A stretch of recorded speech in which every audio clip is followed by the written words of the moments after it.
복음이 고플 때 복음 한 끼. 오늘도 복음 한 끼를 드시러 오신 여러분을 주의 이름으로 환영합니다. 낮은 울타리 12호로는 크리스마스 카드로 만들어졌습니다. 이 카드를 많은 사랑하는 분들에게 전해주시기 바라요. 12호로 45페이지에 예수는 안식, 마가복음 2장 27절에서 28절, 또 이르시되 안식일이 사람을 위하여 있는 것이요 사람이 안식일을 위하여 있는 것이 아니니 이러므로 인자는 안식일에도 주인이니라. 이렇게 본문이 나와 있고 거기에 대한 짧은 단상이 이렇게 되어 있습니다. 안식일은 깊은 쉼이자 깊은 평안을 의미한다. 이는 샬롬의 유의어다. 나는 안식일의 주인이다. 이 말씀은 예수님이 곧 안식의 근원이라는 뜻이다.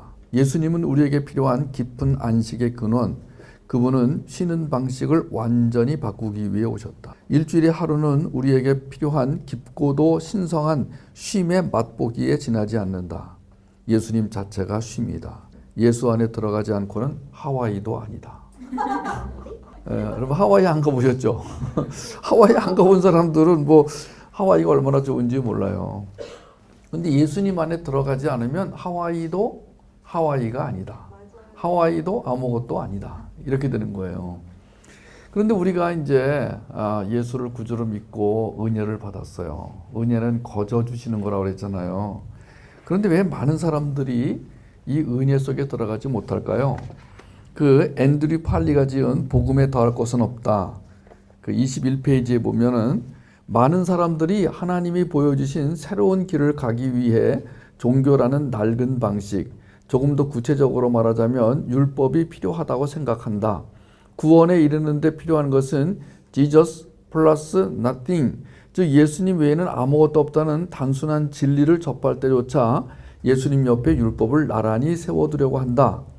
하나님은 신약 성경 저자들을 통해서 그분이 보여주신 새로운 길을 확고히 믿고 율법으로 대표되는 종교의 작은 기운이라도 틈타지 못하게 하라고 말씀하셨다. 하나님은 우리가 전적으로 그분을 신뢰하기 원하신다. 하지만 길고 험한 여정을 가려면 왠지 율법이 동행해야 할 것만 같다는 생각이 든다. 종교, 즉 율법이라는 낡은 방식을 어떻게 완전히 떨쳐버릴 수 있을까? 그 방법은 참으로 간단하다. 하나님의 새 길을 알기만 하면 된다. 그러면 뒤돌아보지 않게 될 것이다. 낡은 율법과 그리스도 안에서의 새로운 삶을 뒤섞고 싶어도 실제로는 그럴 수 없을 것이다. 적어도 예수님을 중심에 모신다면 말이다. 무슨 말인지 모르시죠? 이 말을 한번 더 이렇게 깊이 묵상해 보시기 바라는데요. 사람들은 자기 자신을 돌아볼 때 뭔가 부족하다고 생각을 해요. 그래서 부족한 부분을 채워야 되는데 그 채워야 될 것으로 율법을 선택합니다. 오늘도 우리는 구원받기 전의 상태와 구원받은 이후의 상태를 이제 살펴볼 텐데, 구원받은 이후 예수님이 나를 향해서 넌 이제 의인이다 이렇게 말해 주신 게 얼마나 감사한지 모르겠어요. 저 의인 아닌데요? 아니야, 의인이야. 아유, 제가 뭐 저 같은 게 어떻게 의인이라고 감히 말할 수 있겠습니까? 아니, 너 의인이야. 주님 그래도 의인이라니까. 그래도 그렇죠. 의인이라니까. 주님이 의인이라는데 왜 사람이 자꾸 죄인이라고 그러는지 알 수가 없어요. 왜 많은 분들이 의인이라는 말을 함부로 하면은 버르장머리가 없어진다. 그래서 오늘날 기독교가 이렇게 변질되고 타락했다. 그 의인이라는 것을 너무 값싸게 줘서 그렇다.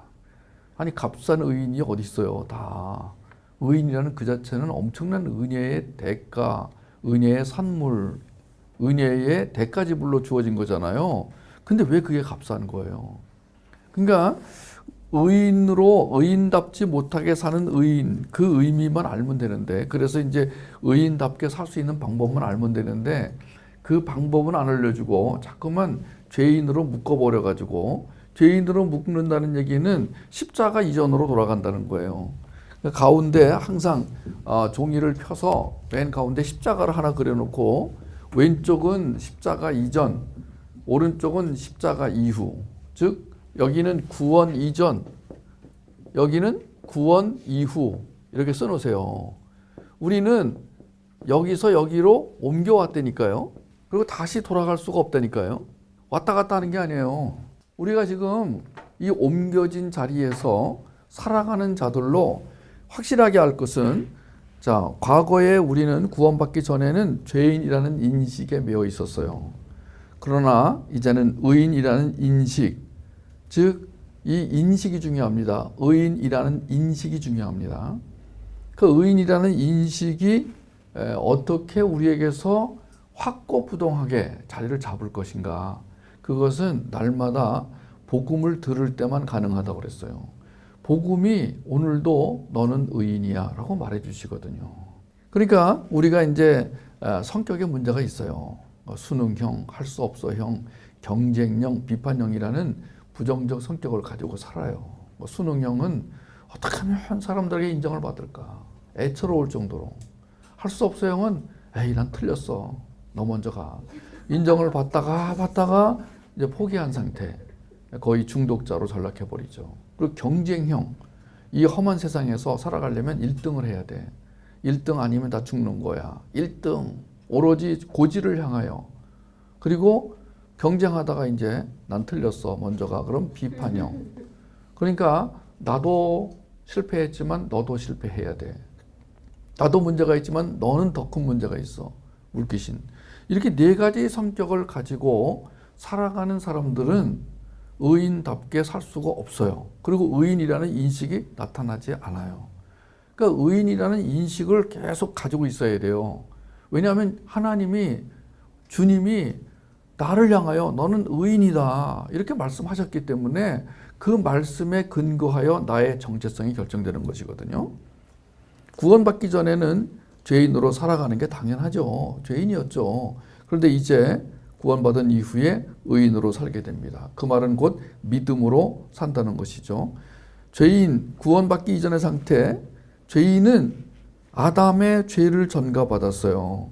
그러나 이제는 예수 그리스도의 생명, 예수 그리스도의 의를 전가받은 사람이 됐어요. 죄인일 때는 죄의 옷을 입었어요. 그러니까 죄의 옷을 입었기 때문에 그 남루하고 더러운 옷을 걸친 채 거지같이 살았어요. 패배자로 살았어요.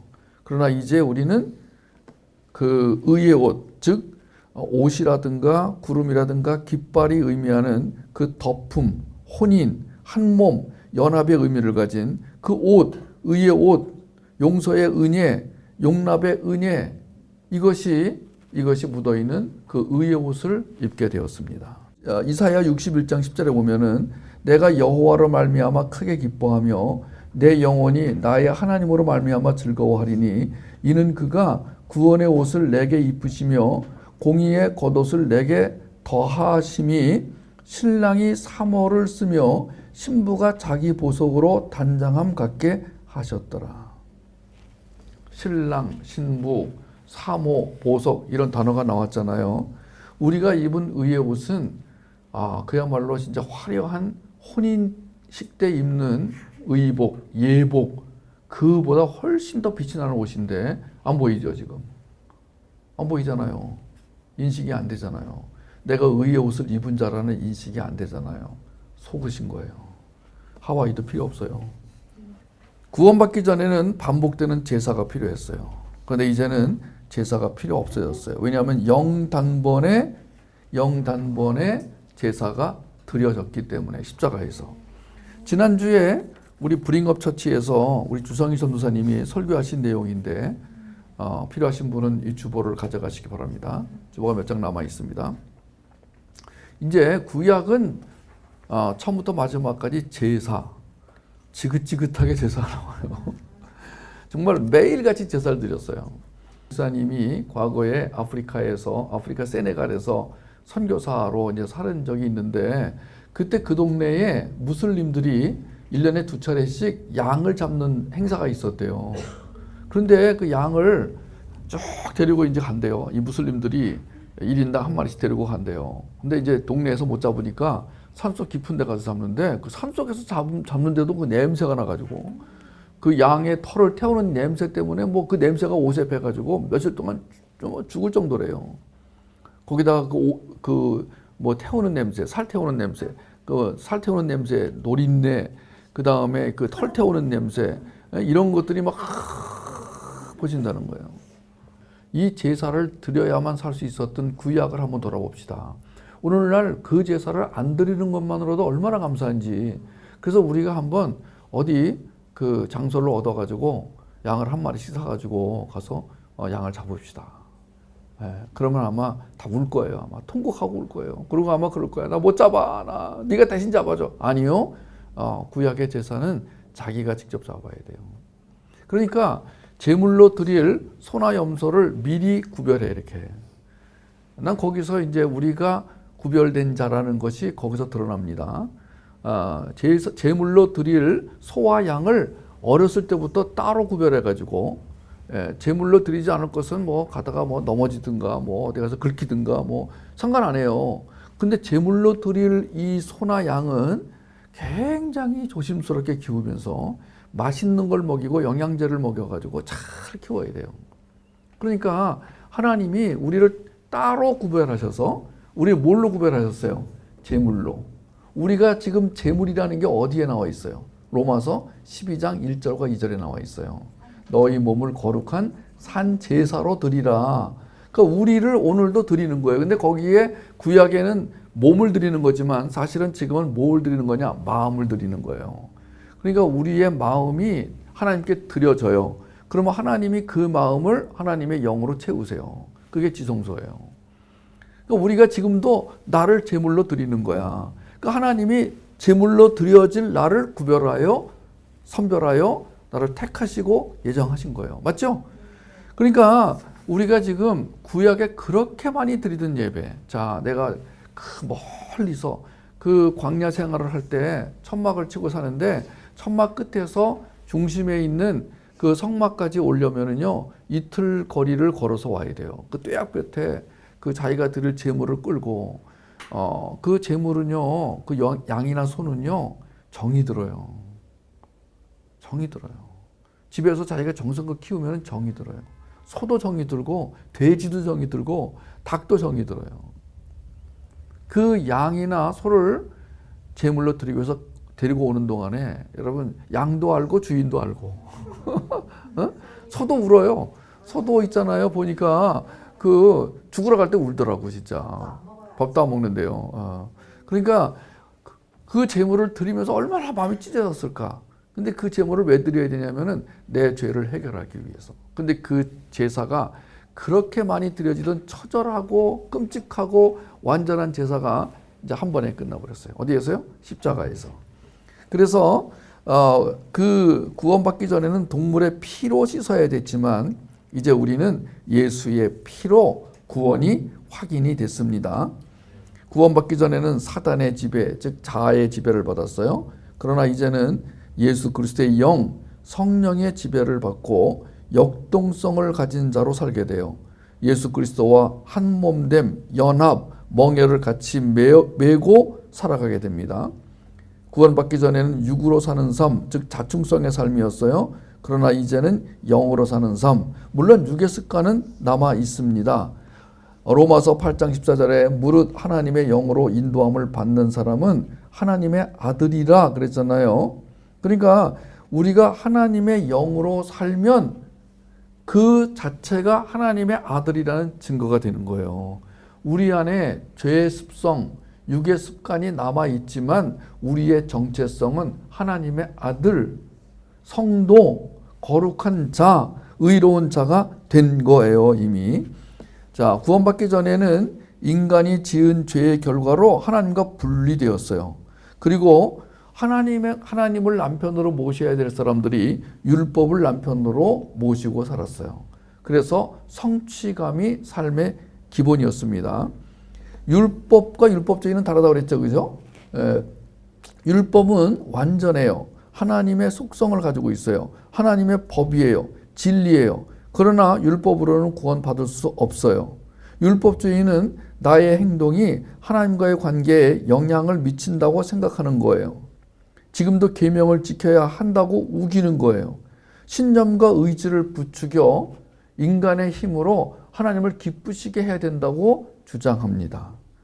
그런데 구원받은 이후에 우리는 하나님이 이루신 결과, 즉 하나님의 새 창조와 하나님의 역창조 안에서 이제는 하나님과 분리가 된 게 아니라 이제 하나님 안에 속한 자가 되었어요.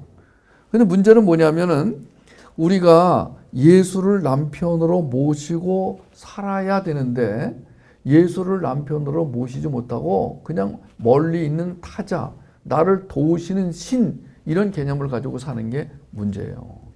그래서 우리는 오늘 이 밤에도 예수 그리스도와 연합하여 하나가 되기 위해서는 그 예수 그리스도가 누구시며 그분이 나에게 무엇을 원하시는지, 나에게 원하시는 거 아무것도 없다. 단지 나와 연합하여 사시기를 원하신다. 나와 침실에 들어가 하나가 되기를 원하신다. 이것만 아시면 되는 거예요. 그러면 난 아무것도 하지 말라는 얘기냐? 아니요. 예수 그리스도의 영이 충만하면 아무것도 안 할 수가 없게 돼요. 역동성이 일어나서 그때는 내가 육으로 살 때보다 훨씬 더 역동적인 삶을 살게 된다는 것이죠. 구원받기 전에는 사망의 냄새가 났어요. 그러나 이제는 생명의 향기가 품어져 나옵니다. 우리는 구원 얻는 자들에게나 망하는 자들에게나 하나님 앞에서 그리스도의 향기다. 고린도후서 2장 15절이 증거하고 있습니다. 이 구약의 이스라엘이 시내산에서 하나님과 혼인을 했습니다. 하나님은 하늘에서 내려오시고 인간은 성막에 가서 그 하나님을 만났습니다. 멀고 먼 여정을 통해서 우리에게 오신 하나님. 그 하나님을 이제 성막 안에서 날마다 만나게 되었어요. 그런데 그 성막에 들어가기 위해서는 제사장과 대제사장이 들어가는 영역이 따로 구별되었고 아까 말한 대로 늘 제물이 바쳐져야 했고 죽어져야 했어요. 그러나 이제는 우리가 날마다 하루에 몇 번이라도 주님이 계신 그 지성소에 들어갈 수 있음이 은혜인 것입니다. 자, 이제 구원받기 전에는 죄의 권세에 지배당하고 살았어요. 죄의 노예였죠. 사단의 부하였습니다. 그런데 이제는 예수님의 생명력으로 죄의 권세를 이길 수 있게 되었습니다. 구원받기 전에는 신념과 의지와 노력으로 간신히 하루하루를 지탱했어요. 그러나 이제는 믿음이 풍성한 삶을 살게 되었습니다. 즉 날아가게 되었습니다. 비상하게 되었습니다. 독수리처럼 창공을 향하여 날아가는 삶이 우리에게 주어졌습니다. 구원받기 전에는 죄책감의 열매로 근심하고 불안했어요. 그러나 이제는 연합 후에 저절로 맺히는 의의 열매로 인하여 하나님의 사랑, 하나님의 기쁨, 하나님의 평강, 하나님의 은혜로 충만한 삶, 즉 풍성한 삶을 살게 되었습니다. 구원받기 전에는 자신이 세운 목표, 성취감이 살아가는 의미였어요. 그러나 이제는 하나님의 나라, 거룩한 백성으로 살아가는 자가 되었습니다. 이 둘은 같이 가는 거예요. 확장되어져 갑니다. 누룩처럼 퍼져갑니다. 향기로 전해지고요. 생수로 흘러갑니다. 구원받기 전에는 타락하고 교만하고 육의 패턴에 묶여 있었지만 이제는 거룩히 구별되고 영의 패턴 안에서 자유롭고 구별됨을 인식한 자로 살게 되었습니다. 그리고 날마다 5 Jesus Power, 생명력, 통찰력, 분별력, 창의력을 받아 능력 있는 풍성한 역동적인 삶을 살게 되었습니다. 할렐루야.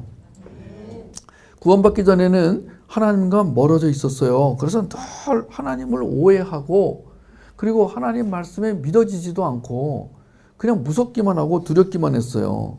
그러나 이제는 하나님과 연합이 되자 하나님이 이해되고 인식되고 하나님과 깊은 친밀감을 누리는 그야말로 신부의 영성을 가지게 되었습니다.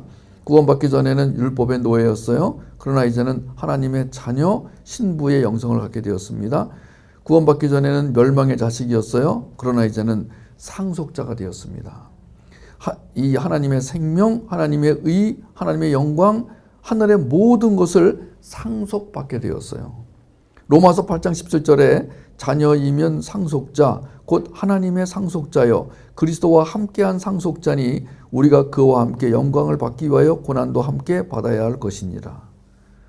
우리에게 오는 고난, 즉 하나님의 상속자가 되기 위해서 훈련용으로 주어지는 고난이 있어요. 하나님을 더 깊이 알고 인식하기 위해서 주어지는 고난이 있습니다. 이것은 기쁘게 맞이할 필요가 있습니다. 로마서 4장 14절에 만일 율법에 속한 자들이 상속자이면 믿음은 헛것이 되고 약속은 파기되었느니라. 자 보세요. 율법에 속한 자, 즉 저 왼쪽에 있는 사람들이 만약에 상속자라면 이 오른쪽에는 아무 의미 없어지는 거예요. 우리가 왼쪽에서 오른쪽으로 왔다. 우리가 하나님 나라의 상속자가 되었다는 게 얼마나 큰 의미인지 여러분 정말 잊으시면 안 됩니다. 그 히브리 1장 14절에 모든 천사들은 섬기는 영으로서 구원받을 상속자들을 위하여 섬기라고 보내심이 아니냐. 자, 천사가 뭐라고요? 상속자를 섬기라고. 예, 그러니까 하나님은 우리를 상속자로 여겨주실 뿐 아니라 천군 천사를 동원하여 섬겨라. 사실 우리가 뭐 하급 공무원, 뭐 혼자 자영업하는 자, 뭐 아니면은 뭐 실업자라고 하더라도 안심하세요. 왜냐하면 우리가 마음껏 부릴 수 있는 천사가 있어요. 이리 오너라. 사실 이 천사의 의미는 이제 좀 더 이제 더 깊이 공부해야 되지만 지금 미국에서는 너무 천사가 남용돼 가지고 뭐 예를 들어서 이제 그 애니메이션 영화에 나오는 요정과 같이 천사를 인식하는 경우가 있습니다. 우리는 뭐 이렇게 뭐 요정처럼 날아다니는 뭐 이렇게 그런 반짝이는 그런 존재가 아니고, 즉 이 말은 뭐냐면 하나님께서 나를 어느 상황에서나 지키시고 보호하신다. 그러니까 나의 삶 가운데 그분이 개입하셔서 섭리하시고 경륜하신다. 그래서 나의 삶은 그냥 보기에는 별거 아닌 것 같고, 그냥 보면 우리가 있잖아요. 흙수저로 태어나서 흙이나 파먹다가 흙으로 돌아가는 존재라고 스스로를 이렇게 뭐라고 그럴까 비하하잖아요. 오늘날 많은 젊은이들이, 청년들이 상대적으로 빈곤감, 박탈감을 느끼면서 살 맛을 잃어버리잖아요. 자신을 돌아보니까 내가 이렇게 비참할 수밖에 없어. 그런데 아니에요.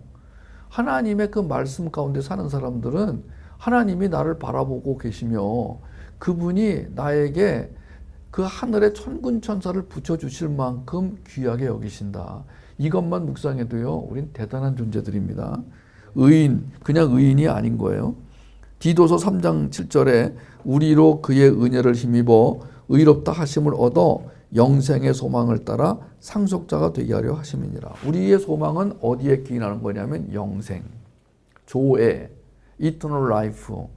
그러니까 우리 이 땅에서 잠시 왔다 가면서 여기서 받는 대우에 일희일비할 필요가 없습니다. 우리가 행여라도 하나님 말씀 계시를 잘못 해석할 경우에 만약에 우리가 나중에 그걸 알았다 그러면 정말 우리가 회개하고, 우리가 오늘 그 하나님을 어떻게 인식하냐면은 성경에 계시된 그 하나님, 성경에 하나님이 알려주시기로 작정하신 그 하나님, 그 예수님, 오직 우리는 그분만을 진짜 하나님 예수님으로 믿고 따라가는 거예요. 우리는 어떤 신비주의도 배격하고 인본주의도 배격하고 혼합주의도 배격하고 율법주의는 또 배격합니다. 그러니까 어떤 분이 자기는 율법주의에 속해 살면서 우리가 율법과 은혜를 나누니까 그게 이단 아니냐? 아니에요. 그거는요. 율법과 은혜는 나눠져야만 해요. 우린 더 이상 율법 아래에 있지 않습니다. 은혜 아래에 있습니다. 그러면 율법을 우리가 몰라도 되느냐? 아니요. 알아야 돼요. 왜냐하면 그 안에 하나님의 속성이 들어있기 때문에. 그러나 분명한 것은 율법에 속한 자가 아니라는 사실인데 자꾸 우리가 율법에 속한 자처럼 그렇게 가르치는 사람들이 있다는 거예요. 그분들이 만약에 우리가 이렇게 율법과 은혜를 나누잖아요. 그럼 기분이 안 좋으시겠죠. 예? 본인이 빨리 율법에서 끊어지고 은혜로 오셔야 되는데 양다리 걸치고 있어가지고 그러면서 율법과 은혜는 나눠지는 것이 아니야. 원래 하나야. 이렇게 하면서 자꾸 자기 백성을 율법으로 끌어가시는 거예요. 그럼 어떻게 되냐면은 구원받기 이전의 상태로 돌아가 버리는 거예요. 자, 에베소 3장 6절에 이는 이방인들이 복음으로 말미암아 그리스도 예수 안에서 함께 상속자가 되고 함께 지체가 되고 함께 약속에 참여하는 자가 됨이라. 이제는 이스라엘 백성뿐 아니라 이방인들 중에 하나님이 선택한 사람들이 상속자로 들어오게 되었습니다. 우리가 바로 그 은혜를 입은 거예요. 우리는 이방인으로서 하나님의 상속자가 된 사람들입니다. 감사하죠. 로마서 4장 16절에 그러므로 상속자가 되는 그것이 은혜에 속하기 위하여 믿음으로 되나니 이는 그 약속을 그 모든 후손에게 굳게 하려 하심이라. 저는 이 상속자로서의 은혜, 기쁨, 소망, 감사, 평강이 우리 자녀들에게, 우리 다음 세대에게 흘러가기를, 우리 나주 울타리 사역의 그 핵심 목표가 다음 세대 양육, 건강한 사람으로 양육해내는 것이잖아요. 그러기 위해서는 이 상속자가 누려야 할 그 기쁨, 감사, 평강, 이것들이 자녀에게 흘러가야 된다는 것이죠. 근데 주님이 그렇게 하겠다고, 해주겠다고 약속을 하셨습니다. 룻기 4장 12절에 보면은 여호와께서 이 젊은 여자로 말미암아 네게 상속자를 주사 네 집이 다말이 유다에게 낳아준 베레스의 집과 같게 하시길 원하노라 하니라. 다말이 유다에게 낳아준 형사 취수 제도나 아니면은 시아버지와 동침하면서까지도 하나님의 구속의 역사가 이루어졌다는 것은 엄청난 일인데, 그것을 지금 뭐예요? 룻의 경우에 이것을 기억하면서, 다말과 유다의 이야기를 기억하면서 뭐라고요? 너에게도 바로 이런 상속자가 주어지기를 바라노라. 보아스를 통해서 룻은 상속자를 얻습니다. 그 계보가 지금 우리한테까지 오늘 이어진 거예요. 우리를 통해서 또 어떤 계보가 이루어질지, 정말로 주님 안에서 계속 상속자를 낳을 수 있는 사람들은 가문의 영광을 지금 누리는 거예요. 우리가 하나님 이 땅에 와서 상속자가 된 것도 감사한데, 나를 통해서 그 상속자를 또 낳게 하시니 감사합니다. 낳고 우리는 오늘 상속자로서의 기쁨을 누릴 뿐만 아니라 나를 통해서 내 자손, 내 자식, 내 이웃, 또는 내가 제자 삼는 그 모든 사람들이 양육자로 서게 되기를 원합니다. 야고보 2장 5절에 내 사랑하는 형제들아 들을지어다. 하나님이 세상에서 가난한 자를 택하사 믿음에 부유하게 하시고 또 자기를 사랑하는 자들에게 약속하신 나라를 상속으로 받게 하지 아니하셨느냐? 하나님이 누굴 택했다고요? 가난한 자. 이 가난하다는 것은 물질이 없는 사람을 의미하는 게 아니고요. 마음이 가난한 사람, 심령이 가난한 사람. 그러니까 하나님 앞에서 가난한 자가 누구냐면은, 저는 주님밖에 의존할 대상이 없습니다. 주님만이 나의 왕이십니다. 이게 가난한 거예요. 우리가 뭘 잘났다고 그렇게 우리 힘으로 뭘 해보려고 그러세요? 하나님만이 나의 소망이고 나의 구원이십니다. 이게 가난한 거예요. 그렇게 고백하는 자들, 그들에게 주신 은혜가 뭐라고요? 상속. 이 상속이라는 말이 굉장히 중요한 말이에요.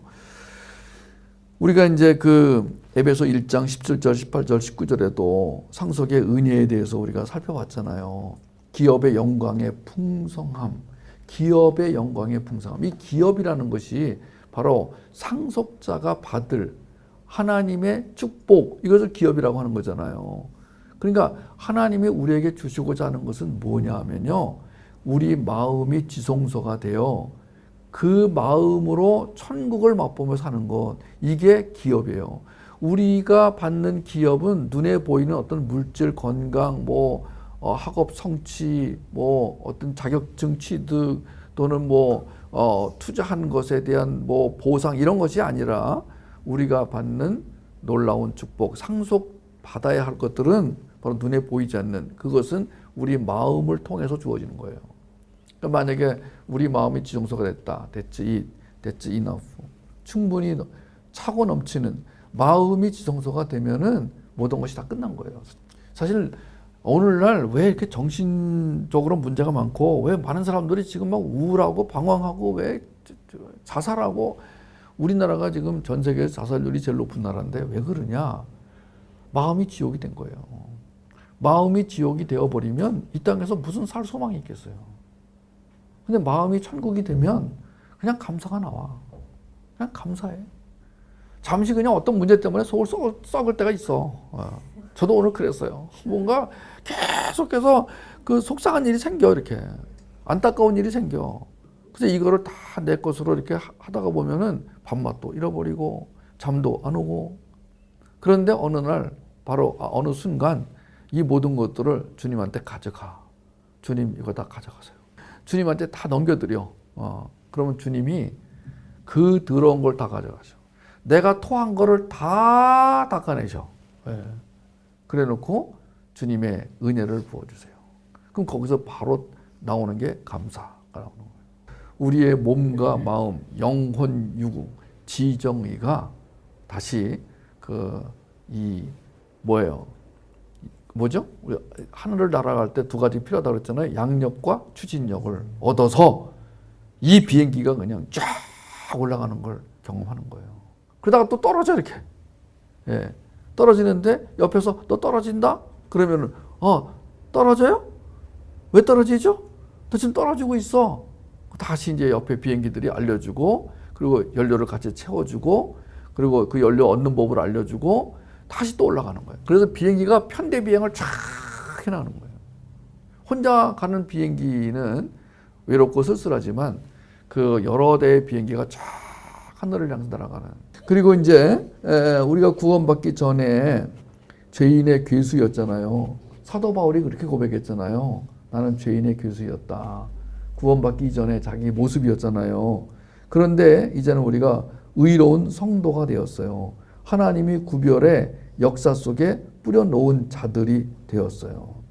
남편이 바뀌었어요. 우리의 그 영적인 남편이 과거에는 나를 그렇게 못살게 굴고 잘 못한다고만 지적하고, 그리고 계속해서 나에게 그 죄책감만 일으키던 그 남편이 이제는 하늘의 그 주님으로, 신랑으로 바뀌어가지고 내가 뭐 잘못해도 잘한다고, 이렇게. 하나님께서 우리에게 정체성을 바로잡아 주시면서 너는 이제 죄인이 아니다, 의인이다. 그런데 자, 네가 지금 뭐가 문제인지 아니? 너는 지금 내가 준 것을 가지고 제대로 사용하지 못하고 있어. 넌 내가 주는 기쁨과 감사를 충분히 누리지 못하고 있어. 왜 그런지 아니? 역동성을 경험하지 못하는 사람들의 대부분의 문제는 자기 내면의 문제를 다루지 않기 때문이다. 어떤 집단의 문제가 아니고 상황의 문제가 아니다. 자기 내면의 문제. 제일 먼저 우리가 지금 뭘부터 체크하냐면 나에게 있는 부정적 패턴. 그건 내가 너무 잘 알아요. 내가 모르면은 같이 사는 사람이 알려줘요. 같이 사는 사람이 안 알려주면 지나가는 사람이라도 알려줘요. 그러지 마. 이렇게. 여러분, 그 부정적인 패턴을 왜 끊지 못할까요? 그것을 끊지 않은 채로 풍성한 삶을 살려고 하니까 계속 이런 거예요. 내가 어저께 가버나움이라는 영화를 봤는데, 부산 집에서 혼자 밤에 잠이 안 와가지고 텔레비전을 여기저기 돌리다가 가버나움 그 중간부터 봤는데 너무 힘들어가지고 끌까 하다가, 워낙 그 가버나움 그 영화가 이제 상도 받고, 그리고 오늘날 중동지방뿐 아니라 전 세계에 만연되어 있는 가정의 문제, 상처의 문제를 너무 잘 다뤄가지고, 가버나움에 나온 그 남자애가 길거리 캐스팅을 하는데 어떻게 연기를 너무 잘해가지고, 진짜 걔가 난민처럼 이렇게, 물론 난민 캠프에서 캐스팅 됐다고 하는데, 와우, 나는 걔가 정말 연기를, 그렇게 잘할 수가 없어요. 너무 가슴 아픈 연기를. 근데 그 영화를 보고 나서 이 세상 인구의 한 절반은 저렇게 살 것 같아요. 절반은. 저렇게 매일매일 하루하루가 지옥으로 사는 거예요. 이 친구가 자기 부모를 고발했잖아요. 12살짜리 애가 자기를 낳아줬다는 죄를 가지고 고발했잖아요. 법원에 가가지고 재판받는데 이 아이의 변호사 역할을 맡은 여자가 영화 감독이에요. 영화 감독이 이제 카메오로 이제 영화에 나왔는데 변호사로 나왔어요. 이 아이가 당당하게 말하는 거예요. 왜 나를 낳았냐고. 기르지도 못할 거 왜 낳았냐고. 여러분, 레바논에서 일어났던 이야기라는데, 오늘날 이 영화는요, 레바논뿐 아니라 글로벌한 범세계적인 일반적인 모든 그 현상을 이 영화가 다 담고 있는데, 그건 뭐냐? 오늘날 많은 사람들이 자기 내면의 문제를 해결하지 못해서 지옥으로 살아요. 그러니까 그런 사람들이 애를 낳아가지고 방치를 합니다. 그러니까 이 아이는요, 부모가 있음에도 불구하고 완전히 절망 가운데 살아가요. 하루하루가 너무 사는 게 힘들어가지고 그 영화를 보면서요, 영화를 끄고 싶다, 안 보고 싶다. 그런데 정말 인내심을 갖고 영화를 봤어요. 왜냐하면 저런 상황을 알아야 되기 때문에. 오늘 이 땅이 무엇 때문에 고통스러워하고 무엇 때문에 저렇게 타락해 가는가를 알기 위해서 봤어요. 그건 인간 안에 있는 욕망인데 그 욕망은 어디서 오는 것이냐? 상처에서 오는 거예요. 이걸 가지고 있는 자체가 사실은 죄예요. 그러니까 죄라는 것은 하나님께 가져가서 해결할 것을 해결하지 않는 태도, 그걸 우리가 죄라고 말하는 거예요. 이건 하나님을 신뢰하지 않기 때문에 그러는 거예요. 자기 안에 있는 부정적인 패턴을 왜 고치지 못하느냐? 하나님을 신뢰하지 않는 거예요. 만약에 내가 우리 동네 의사가 한 분 있는데 그 의사가 너무 용해. 모든 병을 다 고쳐. 근데 돈을 안 받아. 근데 안 가는 이유가 뭐냐?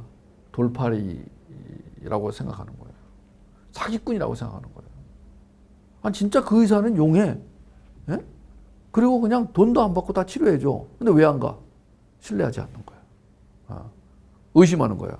왜 돈을 안 받지? 예. 그리고 보니까 자격증도 없어 이렇게. 예? 예수님이 자격증이 없어요. 예수님 대학을 나오셨습니까? 전문학교도 안 나왔어요. 예수님 무슨 뭐 일종 면허를 갖고 계십니까? 그야말로 나사렛에서 몫으로 살았던 게 우리가 아는 그분의 경력이 다야. 우리가 모르는 경력을 쌓았을 수도 있어요. 인간적으로. 하나님의 아들이 이 땅에 내려와서. 그러나 성경에 나와 있는 내용만 가지고 오면 그분은 학교를 안 나왔어요. 그분은 어떤 과목을 특별하게 공부하신 적이 없어요. 그런데 그분을 가르치기 위해 학교가 무수히 세워졌고 그분을 찬양하기 위해 노래가 무수히 만들어졌고 그분을 기억하기 위한 그림이 무수히 그려졌고 그분을 노래하는 시가 무수히 쓰여졌고 그분을 공부하기 위해서 오늘 밤에도 이렇게 야간 학교가 열려가지고 우리 공부하고 있고 여러분 우리가 이 땅에서는 뭐 스펙을 쌓아야 된다고 그러고 자격증을 따야 된다고 그러고 인류를 나와야 된다고 그러고 업적을 쌓아야 된다고 말하지만 여러분 구원받은 이후에 의인에게 주시는 은혜는 그것과 상관이 없습니다. 결과적으로 뭐예요? 절망에서 소망으로.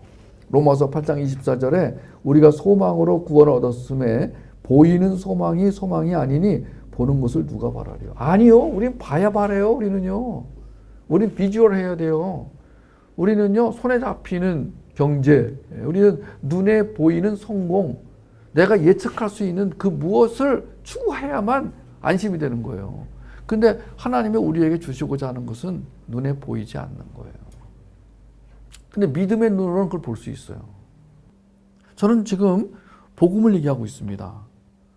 오늘 이 강의를 그 음성 녹음을 해서 들으시는 복음 한 귀로 들으시는 분들도 제가 만약 지금 설명해 드리는 것이 복음이 아니라면 또 저에게 또 말씀하셔서 그게 왜 복음이냐? 그러면 제가 복음이 아닐 경우에 제가 진정으로 회개하고 모든 강의를 다 걷어들이고 안 하도록 하겠습니다. 복음이 아닌 것을 제가 말하면 이거는 진짜 큰일 납니다. 저는 이 복음을 오직 예수 그리스도. 그러니까 복음을 안다는 것은 예수를 안다.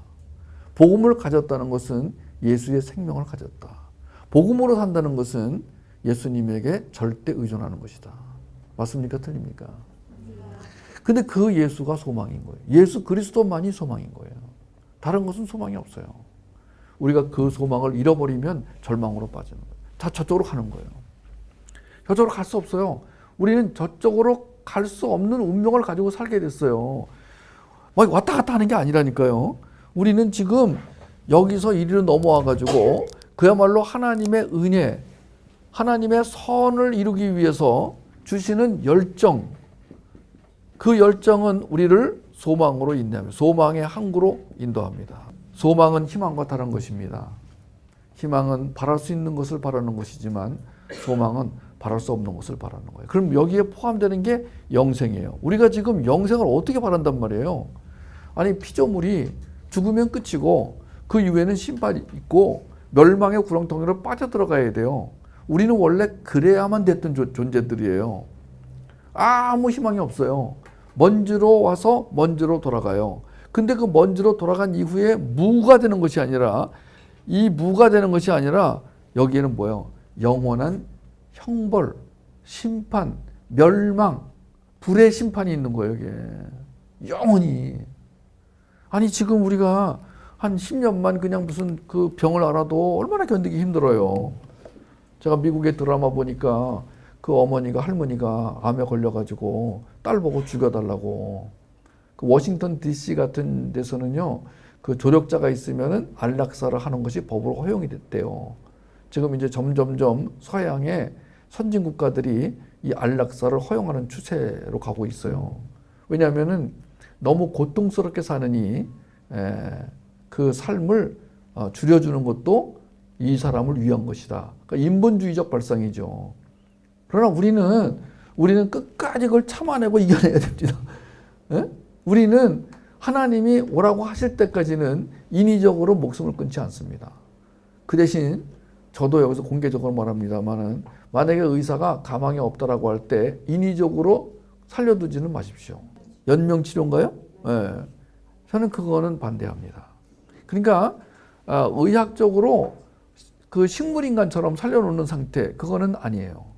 의사가 더 이상 가망이 없습니다. 그러면 산소 호흡기를 떼고 이제 그냥 하나님께로 가도록 이렇게 억지로 살려두지 마시고. 그런데 이 드라마나 영화처럼 충분히 더 살 수 있는데 고통스럽다는 이유로 그 사람의 목숨을 미리 줄이는 것은 그것도 성경적으로 맞지 않습니다. 왜냐하면 하나님은 우리에게 고통을 허락하실 때에는 그 이유가 있다. 하나님의 고통에는 다 이유가 있다. 우리는 그것을 믿기 때문에 하나님께 기도하며 하나님 이 고통을 줄여주십시오 라고 기도할 뿐이지 인간의 힘으로 인위적으로 목숨을 끊는 것은 허용되지 않습니다. 자, 그래서 이제 우리의 정체성은 출생의 문제다. 행동이 아닌 출생의 문제다. 우리의 정체성은 행위가 아닌 언약의 문제다. 아가서를 보면 한 번 신부로 선택받은 자는 끝까지 신부로 살게 된다. 그래서 왼쪽으로 가면, 자, 이쪽으로 가면은 뭐가 문제냐면 혹시라도 행여라도 자꾸 이쪽으로 본인이 가든지 남에게 끌려가든지 가면은요, 여기에 뭐가 생기냐? 육의 패턴이 생깁니다. 그러니까 육의 패턴이라는 것은 뭐냐면 영의 패턴으로 살아야 할 사람이 자기가 스스로 걸어가서 자기 발로 걸어가서 나 너의 부하가 될래. 이렇게 끔찍한 일이 어디 있어요? 하나님은 영으로 육을 이겨라. 그리고 이제 너는 이 죄에서 의로 왔다. 멸망에서 생명으로 왔다. 저주에서 축복으로 왔다. 너는 이제 이리로 돌아가면 안 된다. 이 은혜 가운데 살아라. 소망을 가지고 살아라. 영의 패턴으로 살아라. 영의 패턴이 뭐예요? 날마다 순간마다 영으로 육을 이기는 거예요. 영을 따라 사는 거예요. 그 영은 하나님의 영, 성령이에요. 그런데 이 패턴이 생기면 쉬워요. 어렸을 때부터 이 패턴을 가지고 살도록 자녀를 양육하자예요. 저는 뭐 성품학교처럼 우리가 성품을 막 노력해서 얻는, 성품을 연구해서 얻는 그게 아니고요. 또는 심리학이나 상담학이나 인문학처럼 우리가 연구를 해가지고 기독교인의 삶은 어느 것이 더 바람직한 것인가 연구를 해서 찾아가는 것이 아니고 하나님의 영이 인도하는 대로 따라가는, 하나님의 영은 나를 하나님의 목표로 인도해 가신다는 거예요. 지금도 하나님은 그냥 가만히 계셔서 방관자가 아니라는 거예요. 하나님은 타자로 계시면서 그래 네가 어떻게 하나 두고 볼게. 아우 잘한다. 그래 박수. 이게 아니라는 거예요. 하나님은 나와 하나가 되셔서 나를 데리고 하나님의 목표 지점으로 가신다는 거예요. 우리 그 목표 지점을 두 가지로 나눴어요. 하나는 거룩한 성도의 삶, 하나는 하나님의 나라 완성. 그래서 우리에게 주신 이 목적, 목표, 그거를 이루기 위해서 천직도 찾게 하시고 교회 생활도 하게 하시고 이렇게 복음 공부도 하게 하시고 동역자도 붙여주시고 그리고 통찰력과 분별력을 길러주시고 하시면서 계속해서 마치 내가 뭘 해서 그렇게 되는 것처럼 보여주시는 가운데 너 잘한다. 근데 영의 패턴을 가지고 사는 사람이 들여다봤더니 이 내가 한 것이 아니고 하나님 하셨다 이거예요. 아니 하나님 하신 거예요. 근데 그분은 그랬지 이게 아니라 아니야 네가 했어. 그게 이제 우리가 어디서 발견하냐면 히브리서 11장에 그 믿음의 선진들 보면은 우리가 알잖아요. 거기에 믿음의 선진들이라는 사람들을 이렇게 조사해 봤더니만 조금만 조사해 봐도 아, 이 사람들이 뭘 잘해서 그런 게 아니구나. 하나님이 다 이 사람의 삶 가운데 개입하셔서 이렇게 됐구나. 다윗 같은 경우도 그렇고 아브라함 같은 경우도 그렇고 삼손은 뭐 그렇잖아요. 삼손이 마지막에 뭐 이거 힘써가지고 그 성전 무너뜨린 거 외에는 뭐 잘난 게 뭐가 있어요. 그러나 그들을 하나님이 너 참 잘했다. 참 잘했어요. 꽝 이렇게. 그래서 우리는 두 가지가 필요합니다. 하나님 앞에서 네 하나님 저 잘했죠. 이거 하고 곧 이어서 그런데 주님이 다 하셨잖아요. 그게 없으면요 많은 사람들이 고생해가지고 어떤 목사님은요 그 성도가 한 300명, 500명, 1000명 되니까 봐라 내가 고생해서 일군 내 밭이다 이런 분이 있어요. 아니에요. 그러시면 아니 되옵니다. 네. 고생했죠. 그러니까 이제 수많은 청중을 앞에 놓고 강의할 때보다 정말 복음 안에서 맺어진 귀한 형제와 자매들 우리가 지금 이 시기 이 단계에서 한 분 한 분이 서로 굉장히 귀하고 그리고 너무나 소중하다는 생각들을 가지고 살아가게 가게 되는 그 자체가 얼마나 감사한 일인지 모르겠어요. 이 세상에서는 사람 하나를 그렇게 귀하게 치지 않습니다. 그리고 목표물을 내야 되는 이해 집단에서는 사람이 목표를 내지 못하면 그날로 그냥 내쫓아 버립니다. 그냥 해고해 버리고. 근데 우리 하나님께서 그렇게 하지 않으시고 내가 오늘 만약에 하나님이 영적으로 살아야 되는 그 삶을 잘 못 살 때 계속해서 누군가를 보내가지고 그렇게 살 수 있도록 격려하시고 인도하시고 채워주시는 그래서 우리가 오늘 여기서 발견하게 되는 것입니다. 여러분 육의 패턴이 아니라 영의 패턴으로 사시게 되기 바라고 구원받기 이전으로 돌아가지 마시고 구원받은 이후에 의인으로서의 삶을 마음껏 누리시고 의인답게 살아갈 수 있게 되길 바랍니다. 제가 그 하나 더 자료를 좀 설명해 드리고 싶은데 최근에 제가 조커라는 영화를 봤어요. 보고 나서 제 아내와 둘이 보고 나서 굉장히 참 마음이 힘들었어요. 이 영화가 가지는 그 의미가 굉장히 큽니다. 그 시네 21이라는 영화 잡지에 보니까 올해 논쟁적이고 시끄러운 영화를 꼽으라면 조커는 반드시 들어갈 것이다. 미국에서는 극장 입장 시 총기 검사를 할 정도로 모방 범죄에 대한 우려가 확산되고 있고 동시에 반대편에선 영화는 영화로 봐야 한다는 목소리가 점점 커지는 중이다. 조커를 둘러싼 상반된 평가는 이 영화의 미학적 완성도는 물론 사회적 파급력, 나아가 영화라는 매체의 본질에 대한 질문에 다다른다. 그러면서 이제 특집으로 이 영화는 좋은 영화인가 또 좋지 않은 영화인가 하는 그 찬반 의견을 냈는데 먼저 이 영화에 대해서 조커의 폭력은 정당하다. 라고 주장하는 사람의 글을 좀 잠깐 몇 군데 볼게요. 좋은 영화란 윤리적인 영화라고 생각한다. 윤리적인 영화가 모두 훌륭한 영화인 것은 아니지만 비윤리적인 훌륭한 영화는 없다고 생각한다. 다만 이것이 도덕적 영화를 말하는 것은 아니다. 오히려 영화의 윤리란 단단하게 굳어진 현재의 도덕에 대해 질문하고 이를 통해 아직 오지 않은 도덕을 정초하는 일이라고 생각한다. 그리고 이것이 오랫동안 영화가 수행되어 온 일이었고 영화가 가지는 진보성이었다. 그러니까 영화는 도덕을 지향하고 윤리를 지향하는데 자, 영화가 그 시대의 윤리를 얘기합니다.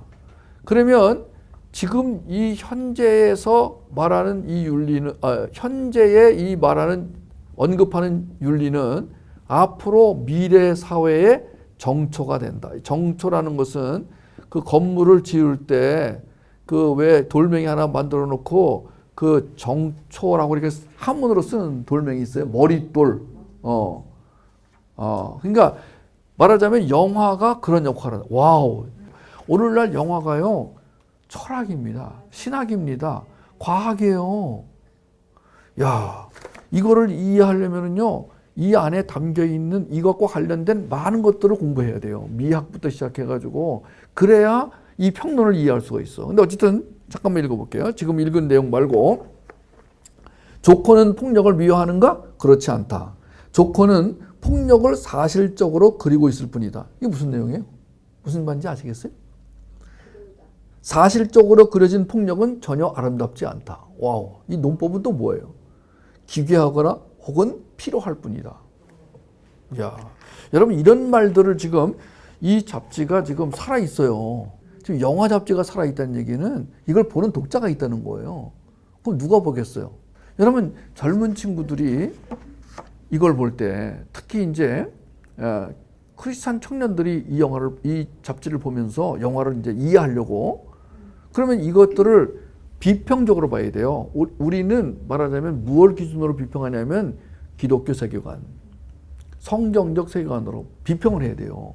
그래서 저 같은 경우는 이걸 왜 읽냐면은 첫째 이 시대를 이해하기 위해서 내가 이 시대를 이해하는 제일 좋은 방법으로 사람들이 많이 보는 영화를 보는 거예요. 그게 내가 지금 이 시대를 이해하는 방법 중에 하나예요. 그 다음에 책을 읽는 거예요.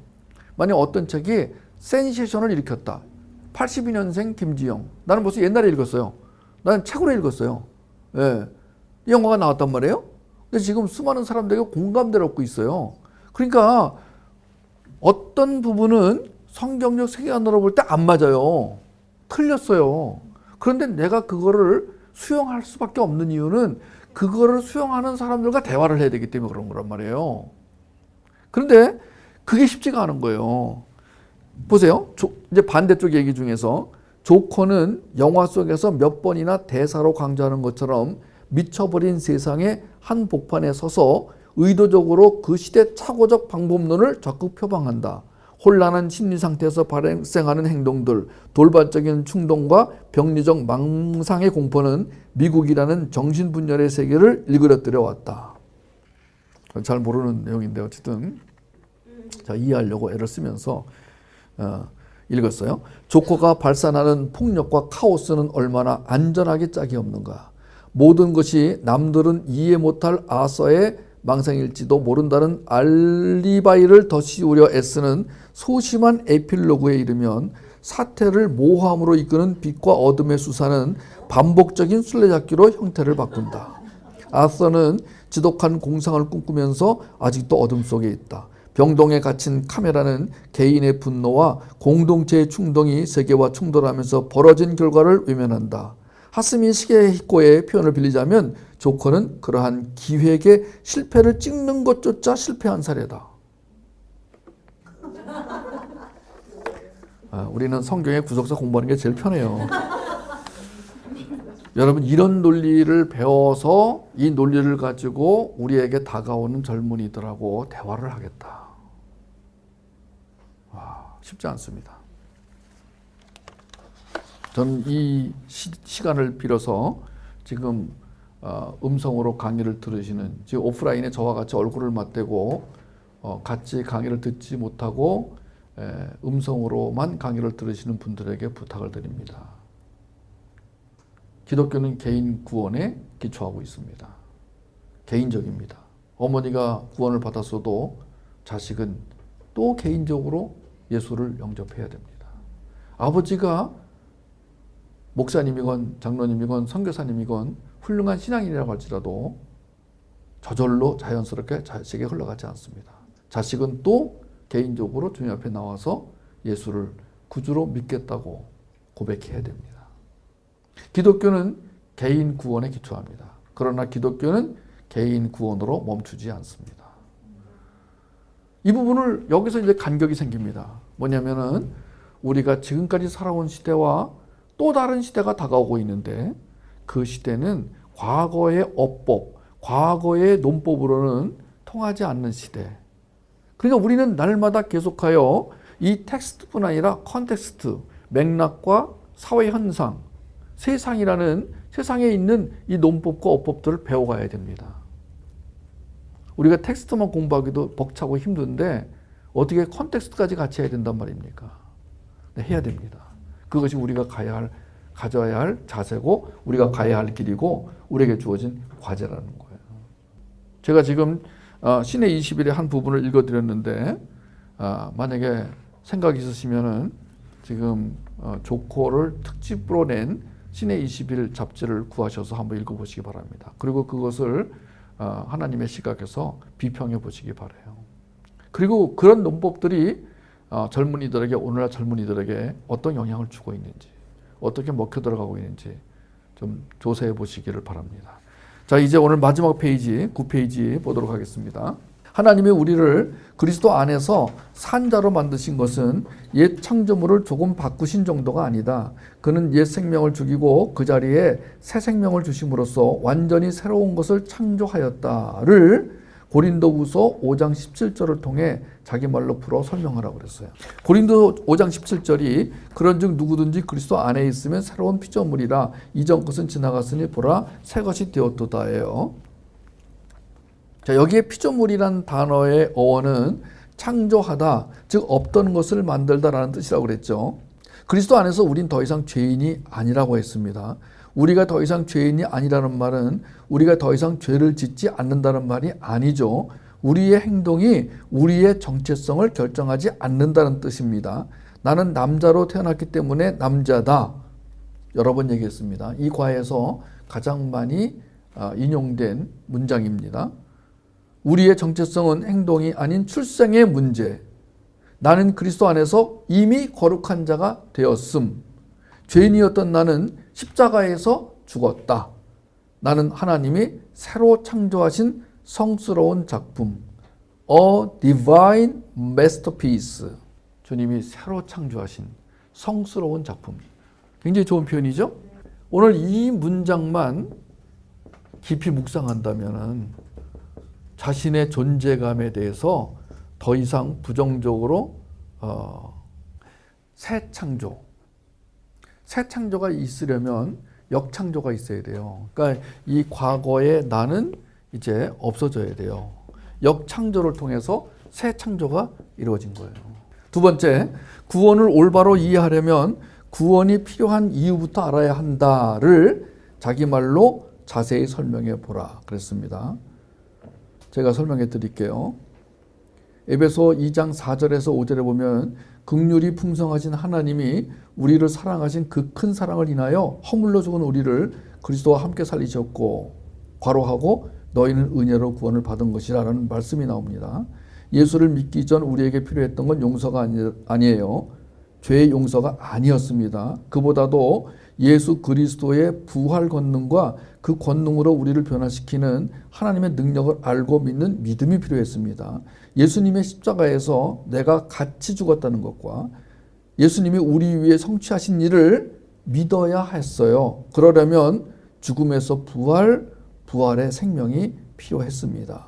왜냐하면 죽은 자에게서는 용서, 믿음 이런 게 나올 수 없어요. 죽은 자에게는 생명이 필요해요. 이제 우리는 그 생명을 얻었거든요. 생명을 먼저 얻은 다음에 그 다음에 이제 용서도 필요하고 믿음도 필요한 거잖아요. 그러니까 우리가 왜 구원이 필요했냐면은 죽은 자에게서는요, 그 하나님이 하신 일을 알 수 있는 능력이 나올 수가 없어요. 우리가 지금 이제 예수를 그리스도로 믿지 않은 사람들은 죽은 상태에 있고, 만약에 끝까지 예수님을 구주로 믿지 않은 사람들은 그냥 죽음에서 죽음으로 연결되는 거예요. 근데 우리는 죽었다가 살아나서 영생으로 들어가는 거예요. 이게 다른 거거든요. 세 번째, 죄인 의식을 갖고 사는 사람과 의인 의식을 갖고 사는 사람의 차이는 뭐냐? 의식이 삶을 결정하잖아요. 사람은 의식대로 살잖아요. 의식. 우리를 규정하는 것 중에 하나가 이 의식이잖아요. 우리는 의식된 대로 사는 거예요. 내가 남자라고 의식하기 때문에 내가 지금 남자 옷을 입고 다니는 거예요. 내가 만약에 내가 남자가 아닌가 봐 그러면 당장 여기다 화장하고 여자 옷을 입고 나타날 수도 있어요. 그럼 여러분이 어떻게 하겠어요? 참 변태 같은 일하고 그러지 않겠습니까? 그럼 이 의식, 자, 내가 오늘도 어떤 의식을 가지고 살아갑니다.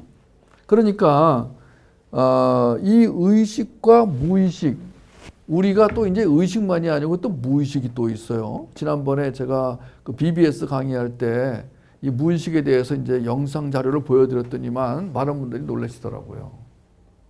사실 제가 무의식에 대한 강의를 참 여러 번 했어요. 무의식적으로.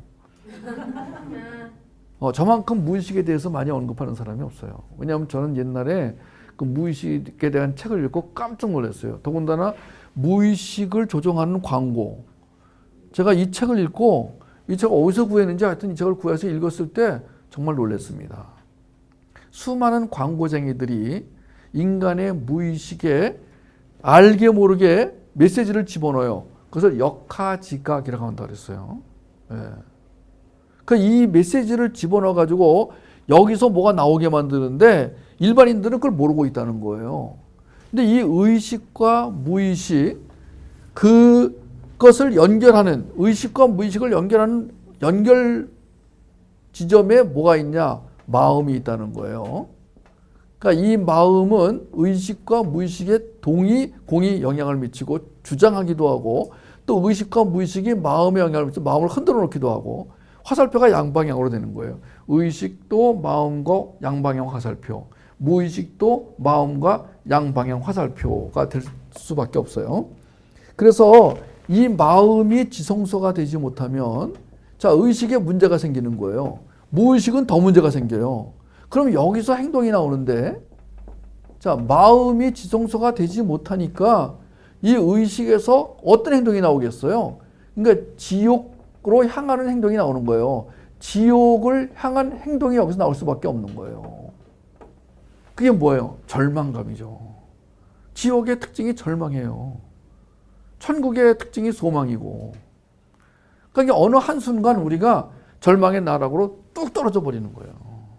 그거를 그냥 잊어버리려고 그 절망에서 벗어나오는 길이라고 생각해서 저지르는 게 중독 현상이라는 거예요. 엄청난 차이죠. 죄인 의식은 파멸감, 죄책감, 수치감을 가져와요. 그런데 의인 의식은 의와 희락과 평강, 하나님 나라예요. 로마서 14장 7절에서 아까 읽었는데, 여러분 죄인 의식을 갖고 사는 사람과 의인 의식을 갖고 사는 사람의 차이가 이렇게 엄청납니다. 더군다나 그것이 무의식 세계까지 넓어지면은 이건 뭐 진짜 엄청난 차이인 거예요. 네 번째, 우리의 정체성은 우리의 감정이나 행동, 타인의 의견으로 결정되지 않는다. 이것도 여러 번 얘기했습니다만 다시 한번 정리해 보겠습니다. 우리의 정체성은 출생으로 결정이 된다고 그랬어요. 그 출생에 관한 하나님의 말씀, 즉 너는 이런 사람이야 라고 하시는 하나님의 말씀으로만 온전히 결정이 됩니다. 히브리서 6장 18절 19절 읽어드릴게요. 이는 하나님이 거짓말을 하실 수 없는 이 두 가지 변하지 못할 사실로 말미암아 앞에 있는 소망을 얻으려고 피난처를 찾은 우리에게 큰 안위를 받게 하려 하심이라.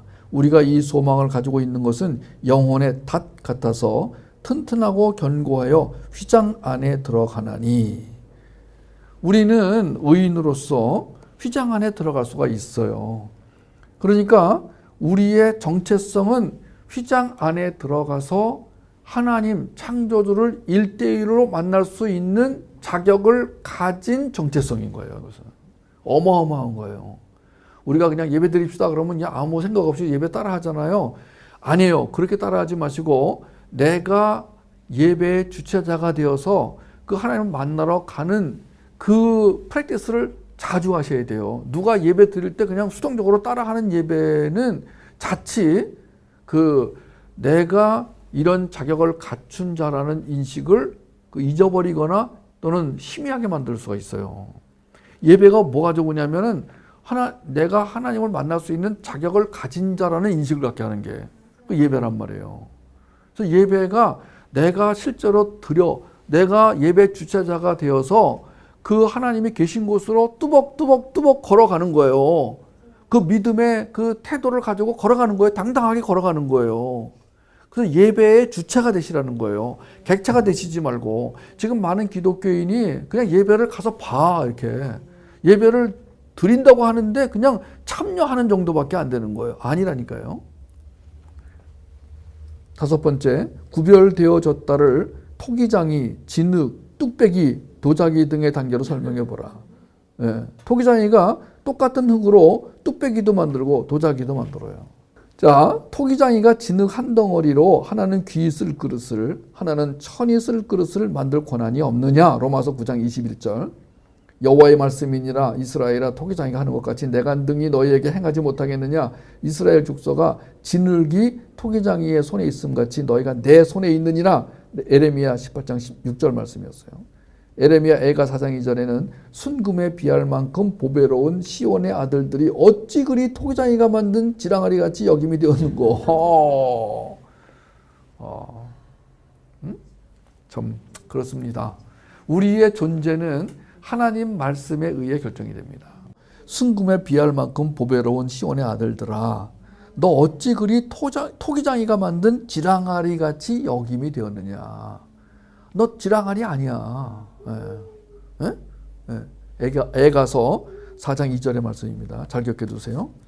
6번째, 예수를 먹고 예수에게 먹히는 것이 중요한 이유가 뭐예요?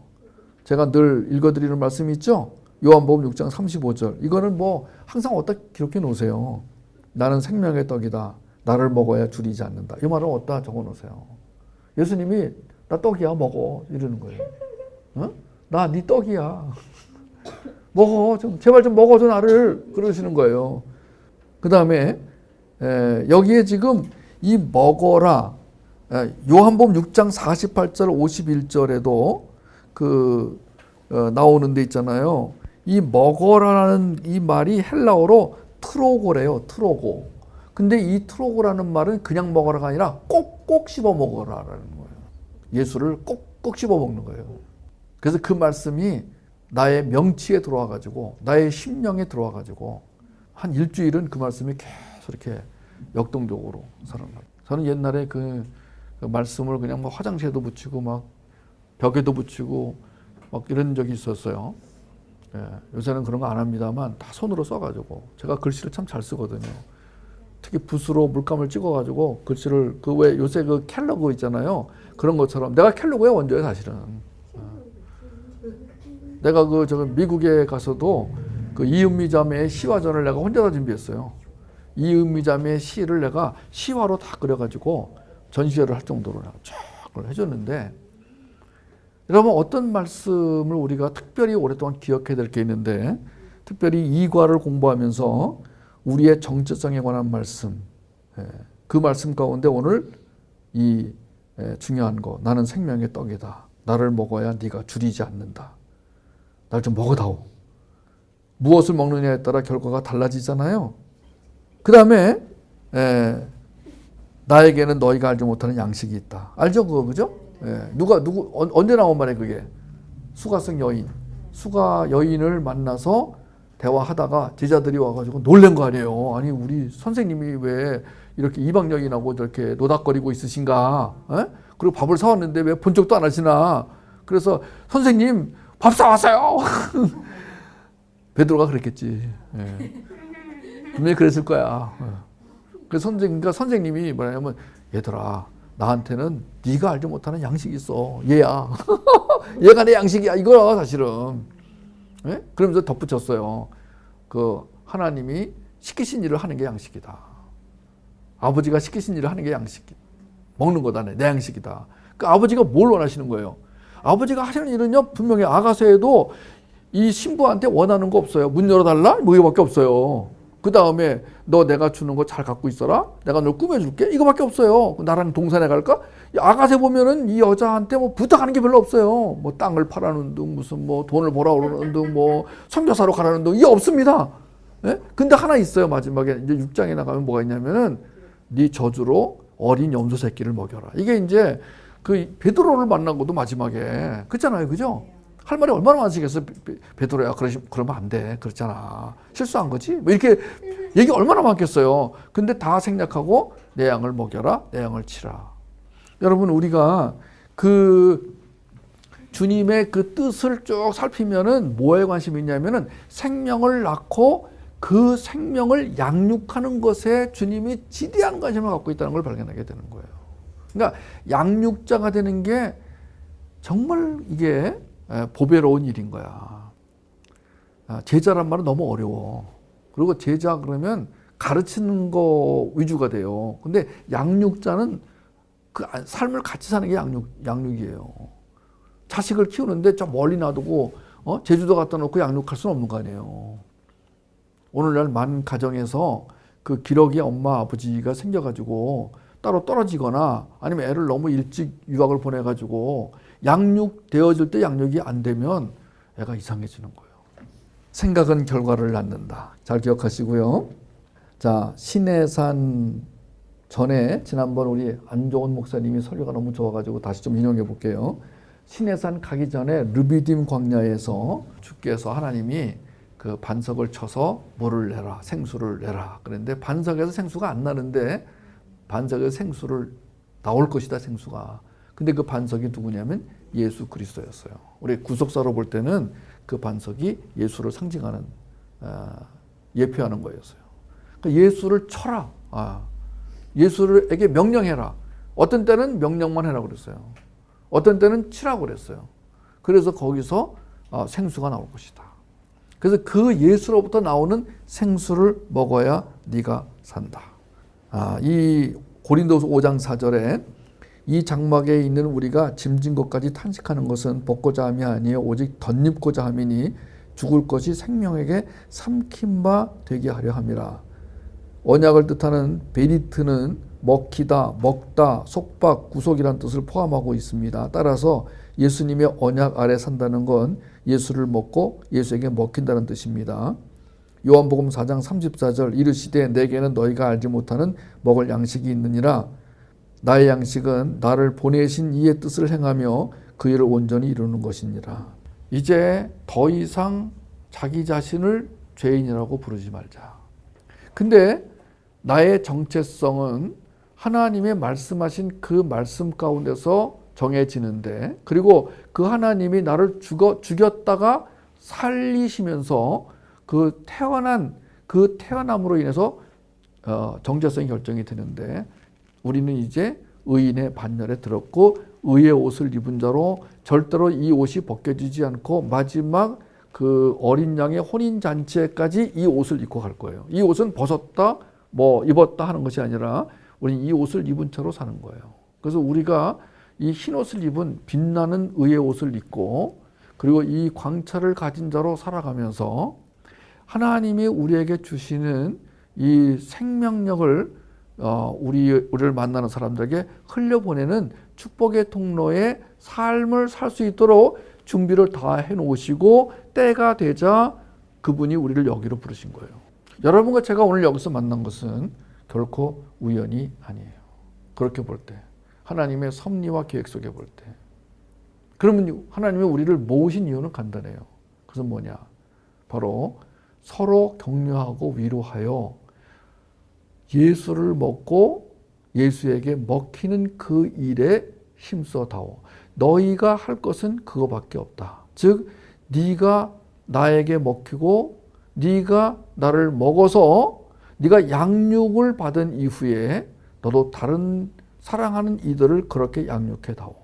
그러니까 우리가 애쓰고 힘써서 어떤 그 집중력을 가지고 그 계속 뭐라고 그래야 되죠?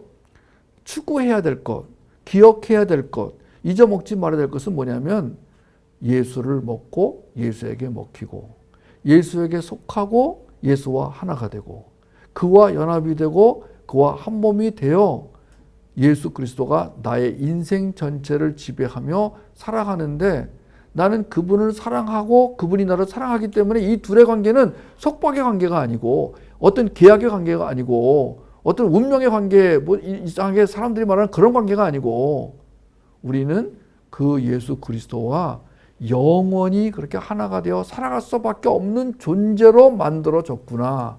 이걸 인식하고 살아가는 거예요. 저도 근데 이거를 자꾸 잊어버리니까 여러분도 저에게 말씀하시고 저도 여러분에게 말씀하고 이게 같은 그 영적 공동체를 이루며 살아가는 사람들이 해줘야 할 사랑의 언어인 거예요. 될 수 있으면 앞으로 밥을 먹으면서도 차를 마시면서도 우리 공부한 내용들을 가지고 얘기를 하는 거예요. 우리가 습관을 들이기를 물론 뭐 정치 얘기도 할 수 있고 뭐 놀러 갔다 온 얘기도 할 수 있고 농담도 할 수 있고 뭐 유머도 할 수 있어요. 그런데 우리는 어떤 패턴을 만들어 가냐면은 종종 자주 내가 알게 된 그분, 내가 경험한 그분, 내가 먹은 그분, 나를 먹은 그분에 대해서 얘기를 하는 거예요. 그럼 그런 얘기들이 우리 안에서 자연스럽게 그리고 집에 가서도 가족 안에서 이런 얘기가 나올 때 그런 얘기들을 가지고 대화를 이끌어 나가는 것입니다. 그러면은 우리가 가지고 있는 생각은 결과를 낳게 되는데 그 결과가 바로 하나님의 선을 이루는 결과가 될 것입니다. The ideas have consequences. 생각이 결과를 낳는다. 마음의 결정, 의식과 무의식이 오늘 나의 운명을 만든다. 이 말씀을 잘 기억하면서 하나님이 우리를 그리스도 안에서 산 자로 만드셨고 그리고 우리의 정체성에서 우리의 감정이나 행동, 타인의 의견으로 결정되지 않는다는 말씀을 해주시면서 구별되어진 존재로 영원 전부터 우리를 만들어 오신 그분을 감사하며 오늘도 집으로 돌아갈 수 있게 됩니다. 할렐루야.